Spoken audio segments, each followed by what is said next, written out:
রাধে রাধে বন্ধুরা, কেমন আছো তোমরা? আশা করছি তোমরা সবাই খুব ভালো আছো, আমিও ভালো আছি। আবারও চলে এলাম তোমাদের সামনে নতুন একটা ভিডিও নিয়ে। পূর্ব মেদিনীপুর জেলার ছোট্ট একটা গ্রাম থেকে আমি প্রণীতা। আমার এই ছোট্ট পরিবার মা ছেলের স্বপ্ন চ্যানেলে তোমাদের জানাই অনেক অনেক স্বাগত আর অনেক ভালোবাসা। আজ হলো শুক্রবার সকাল থেকে তোমাদের সাথে নিয়ে ভিডিওটা শুরু করলাম।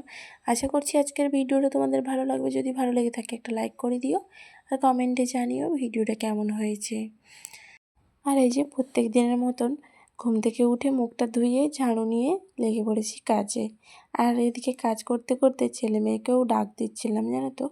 তো ওদেরকে ডাকতে ডাকতে ওরাও উঠে গেল। তো এখন ছেলে মেয়েকে দুজনকেই খেতে দিয়েছি, ওরা হরলিক্স খাচ্ছে। আর আমি ভাবলাম এই ফাঁকে বিছানাটা তুলে নিই। আজকে তাড়াতাড়ি বিছানাটা তুলে নিচ্ছি, কারণ আমি যদি স্নান করে নিতাম তাহলে এখন আর তোলা হতো না। স্নান করে এসে আর তুলতেই মানে স্নান করে এসে বেরোতে বেরোতে মেয়েকে দিতে যাওয়ার টাইম হয়ে যায়। সেই জন্য আর বিছানা তোলা হয় না সকাল সকাল, সেই দেরি হয়ে যায়, সেই পুজোর পরেই বিছানা তোলা হয়। আজকে ভাবলাম যেহেতু এখনও স্নান করতে যায়নি, তার আগেই ভাবলাম বিছানাটা গুছিয়ে নিই। এখন ওই 6:30 মতন বাজে, কিন্তু দেখো রোদ উঠে গেছে ভালোই। গরম যেহেতু পড়ে গেছে না, সেই কারণে ভালোই রোদ বেরিয়ে যাচ্ছে এখন, খুব তাড়াতাড়ি রোদ উঠে যায়। আর রোদ উঠে যাওয়া মানে জানলা লাগানো থাকলেও ঘরের মধ্যে ভালোই রোদ আসে। গরম পড়েছে, এবার কাজের চাপটা বেশিই আসবে, তাই না? এবার এটা ধোয়া ওটা ধোয়া, এটা গোছানো ওটা গোছানো, মানে শীতের যা যাবতীয় পোশাক সেগুলো সব গোছাতে লাগবে। আর এই যে ব্ল্যাঙ্কেটগুলো এতদিন গায়ে দিচ্ছিলাম, এবার কিন্তু আস্তে আস্তে করে এগুলো আবার রেখে দিতে হবে, তাই না? এটা ডবল খাটনি, শীতের আগে যেমন খাটনি শীতের পরেও তেমন খাটনি থাকে আমাদের প্রত্যেকটা গৃহিণীদের। সংসারটা 4 জনের হোক বা কি 3 জনের, যতজনেরই হোক না কেন, কাজগুলো কিন্তু একই রকমই থেকে যায়, তাই না? হয়তো বেশি জনের বেশি কাজ, কম জনের কম কাজ, কিন্তু কাজগুলো একই কাজ। যাই হোক, অনেক বকবক করে ফেললাম। ওদিকে কিন্তু বিছানা তুলে তারপরে স্নান করে মেয়েকে দিয়ে এসে পুজোও সারা হয়ে গেছে। আর আমার পুজো সারতে সারতে ছেলে মেয়ে আবার বাড়িও চলে এসেছে, জানো তো। আমার এমনিতেই একটু পুজো করতে দেরি হয়, তারপরে ওরা চলে এসছে দেখছি। তো যাই হোক, চলে যখন এসছে আমি ভাবলাম যে পুজো হয়ে গেছে যখন প্রসাদটা নামিয়ে নিই। তো পুজোটা তোমাদের সঙ্গে শেয়ার করে নিই। পুজোটা মূলত ওই ভিডিও চালিয়ে পুজো করতে যেন ভালো লাগে না, জানো তো। তখন পুজোর দিকে মন না যেয়ে ওই ফোনের দিকেই মনটা থাকে, যে কখন হয়তো বেশি হয়ে যাবে, ভিডিওটা বন্ধ করতে হবে বা মানে অন্যরকম হয়। তো সেই জন্য না ওই জন্য আমি আর পুজোর সময় ভিডিও করিনি। আর এদিকে দেখো, মেয়েকে বললাম কি একটা বাটি নিয়ে আসতে, ও পুরো টিফিন কৌটাটাই নিয়ে চলে এসেছে, জানো তো। তো তাই জন্য ওকে একবার একটু বকা দিলাম, তারপরে ওর হাতের মধ্যে প্রসাদটা দিয়ে দিলাম, ও নিয়ে চলে গেল। আর এদিকে আমি ওই প্রসাদের যে ছোটো ছোটো থালাগুলো থাকে সেগুলো একটু ধুয়ে নিচ্ছি। ধুয়েই রাখতে হয়, ঠাকুরের বাসন ধুয়েই রাখতে হয়। আমরা যেমন আমাদের এঁটো থালা ধুয়ে রাখি, সেরকম ভগবানকে যেটা প্রসাদ দেওয়া হয় সে থালাটাও ধুয়ে রাখতে হয়। যাই হোক, পুজো সেরে এদিকে আবার পর্দাটা টেনে দিলাম। আবার তোমাদের সঙ্গে দেখা হচ্ছে সেই দুপুরে। আর তারপরে মেয়েকে খাইয়ে স্কুল পাঠিয়ে দিয়েছিলাম, ছেলে মেয়ে দুজনেই স্কুল চলে গিয়েছিলো। এখন আর আমাকে দিতে যেতে হচ্ছে না, কারণ তাড়াতাড়ি চলে আসে ওরা, তাড়াতাড়ি খাওয়া দাওয়া সেরে নেয় সকালের। তো খাওয়া দাওয়া সেরে তারপরে ওরা দুজনেই চলে যায়, আমাকে আর যেতে হয় না, জানো তো। আর আজকে অনেকগুলো জামা কাপড় ধুয়েছি, সেই জামা কাপড়গুলো ধুয়ে মানে অনেকটা কাজ ছিল, রান্না বান্না সেরে জামা কাপড়গুলো ধুয়ে এখন মেলতে চলে এসেছি। এখন অনেকটা দেরি হয়ে গেছে, আর ছেলেও বাড়ি চলে এসেছে আজকে সেই মানে কি টিফিনের সময়। এখন তো স্কুলে পরীক্ষা হচ্ছে, ওই 11-এর পরীক্ষা হচ্ছে, তাই জন্য না ওদের স্কুলের টিফিনেই ছুটি দিয়ে দেয়। তো আমার ছেলে চলে এসছে, তাই জন্য ওকে বললাম কি একটু ভিডিও করে দে। তো ও দেখো এদিক থেকে ওদিক থেকে এইভাবে করে ভিডিও করছে। আর আজকে ভালোই রোদ দিচ্ছে, আর বাতাসটাও বেশ সুন্দর, কয়েকদিন বেশ রোদ দিচ্ছে, জানো তো। আর এই জামা কাপড়গুলো যে কিছু কিছু করে তো এবার তো ধুতেই হবে, তাই না? না ধুলে তো একসঙ্গে ধুতে গেলে তখন বেশি কষ্ট হয়ে যাবে। তো তাই জন্য অল্প অল্প করে ধোয়ার চেষ্টা করছি আর কি। বেশি অতিরিক্ত ধুলে আমার হাতে ব্যথা লাগে। তো অনেক কিছু সমস্যা আছে, তাই জন্য কিছু কিছু করে ধুয়ে গোছাতে হবে।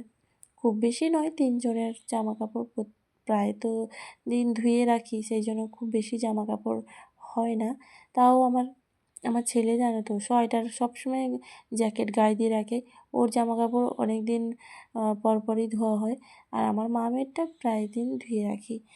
যাই হোক, এদিকে সব কিছু জামা কাপড় মেলা হয়ে গেছে, এখন ক্লিপগুলো মেলে দিচ্ছি, নাহলে ওই উড়ে নিচে পড়ে যাবে তাই জন্য।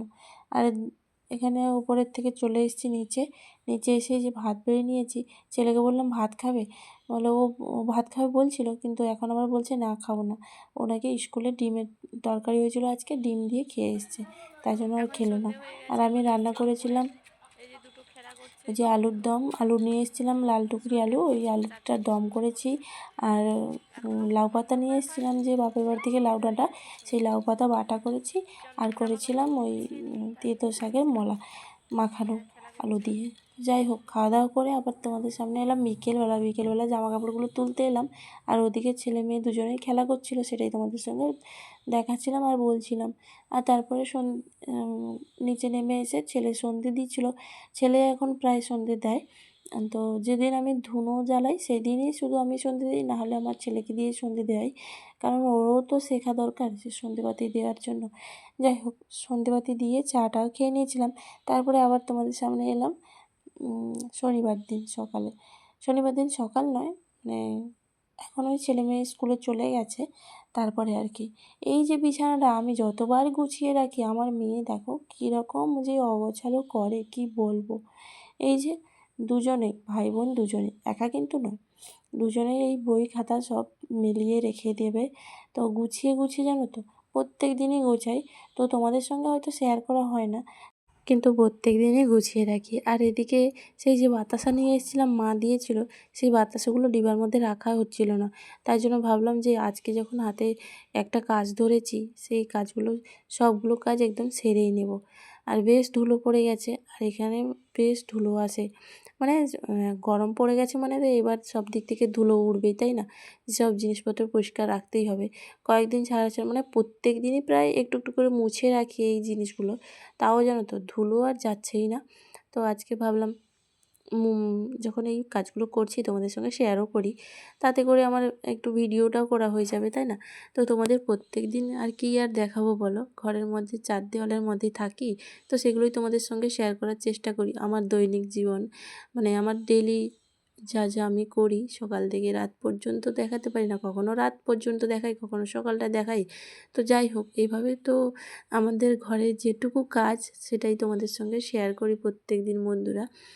তো তাই আর কি। তো এইদিকে দেখো এই খাটের মধ্যে আমার মেয়ে তো ভীষণ অগোছালো করে রাখে বললাম, তো তাই জন্য আর কি ওই খাটের যা কিছু আবার ছিল সবগুলো গুছিয়ে রাখছি। আর এইখান থেকে আমার ছেলে না স্কুলে জামা পরা সেগুলো নিয়েছিল, সেগুলো আবার এলোমেলো করে রেখে দিয়েছে। এখন এমনিতেই রাখার জায়গাটা ঠিকঠাক করে একটু যে গুছিয়ে রাখবো, এই বাচ্চাদের জন্য আর হয় না। তাই পুরোনো জামাকাপড়গুলো যেগুলো পরবে না সেগুলো আবার মানে ওই বস্তাটার মধ্যে রেখে দিলাম, ওগুলো আবার আলাদা করে বেঁধে তুলে রেখে দেবো। ওই বস্তাটা আবার এখানে থাকলে না ভালো লাগছে না, মানে বসতে করতে যেন ভালো লাগছে না, দেখতে ভালো লাগছে না, তাই জন্য আবার ওটা বেঁধে আবার দেখছি কোথায় যেন তুলে রাখবো। তো যাই হোক বন্ধুরা, ভিডিওর এই পর্যায়ে এসে একটা কথা বলি, যে সকল বন্ধুরা এখনও পর্যন্ত আমার সাথে আছো, আমার এই ভিডিওটি দেখছো, তাদেরকে জানাই অসংখ্য ধন্যবাদ আর অনেক ভালোবাসা। আর আজকের ভিডিওতে যদি কোনো নতুন বন্ধু এসে থাকো, ভিডিওটা এই পর্যন্ত দেখে তোমার কোথাও একটু ভালো লেগে থাকলে চাইলে তুমি চ্যানেলটা সাবস্ক্রাইব করে আমার পাশেই থেকে যেতে পারো। আর যে সকল বন্ধুরা আগে থেকে এই কাজটি করে রেখেছো, তাদেরকে জানাই অসংখ্য ধন্যবাদ আর অনেক ভালোবাসা। আর যে সকল দিদিভাইরা বোনরা আমাকে প্রত্যেক দিন এত সুন্দর সুন্দর কমেন্ট করো, তাদেরকে জানাই অসংখ্য অসংখ্য ধন্যবাদ আর অনেক ভালোবাসা। এইভাবেই তোমরা আমার পাশে থেকো, এটুকুই অনুরোধ তোমাদের কাছে। ওই যে ডিবার মধ্যে যে চিপসগুলো পাওয়া যায়, ওর নামটা আমি জানি না, তো যাই হোক ওটার মধ্যে আবার জল ভরে রেখে দিয়েছে। ওই যে ওটা সরাতে গিয়ে দেখো কতটা জল পড়ে গেল, এই রকমই করে বেড়ায়। ওই জল দিয়ে ওর মধ্যে পাউডার দেবে বা কোনো সবজি কেটে দেবে, এই রকম করে। কী আর করবে বলো, চার দেওয়ালের মধ্যে থাকতে থাকতে তারও ভালো লাগে না, তো আমাদের নিজেদেরই ভালো লাগে না মাঝে মাঝে।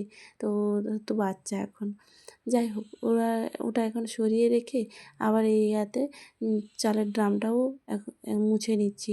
চালের ড্রামটা এই খাটের মধ্যেই এখন রাখি, কারণ এই খাটটায় তো এখনও ঘুমোই না, তাই জন্য এই খাটের মধ্যেই রাখি, পরে তখন সরিয়ে রেখে দেব। এখন বর্তমানে এখানেই থাক, তো আর কি তিনজনেই থাকি যখন এই এক পাশ বসলেই হয়ে যায়। আর ওদিকে মুড়ি রাখার ডিবাটা সেটাও মুছে নিলাম। আর এই কারেন্টের হিটারটা এটা না নিচে ছিল, তো উপরে তোলা ছিল। ওই যে গ্যাস শেষ হয়ে গেছিলো, রান্না করছিলাম, তারপরে নিচে নামিয়ে রেখে দিয়েছি, কখন কোন সময় কাজে লেগে যায়, তাই জন্য ওটাকেও মুছে নিলাম। আর দেখো তোমাদের সাথে বকবক করতে করতে পুরো রান্না ঘরটাকে খাট আর এই যে আমার যা কিছু কৌটো কাউটো আছে সব কিছু মুছে নিয়েছি, মুছে পরিষ্কার করে গুছিয়ে নিয়েছি। এদিকে বাসন কোটাও গুছিয়ে নিয়েছি। আর এদিকে এখন ভাতও বসিয়ে দিয়েছি, ভাত জল গরম করতে বসিয়েছি। আর এদিকে ডাল বসিয়েছি, আর চালও ধোয়া হয়ে আছে।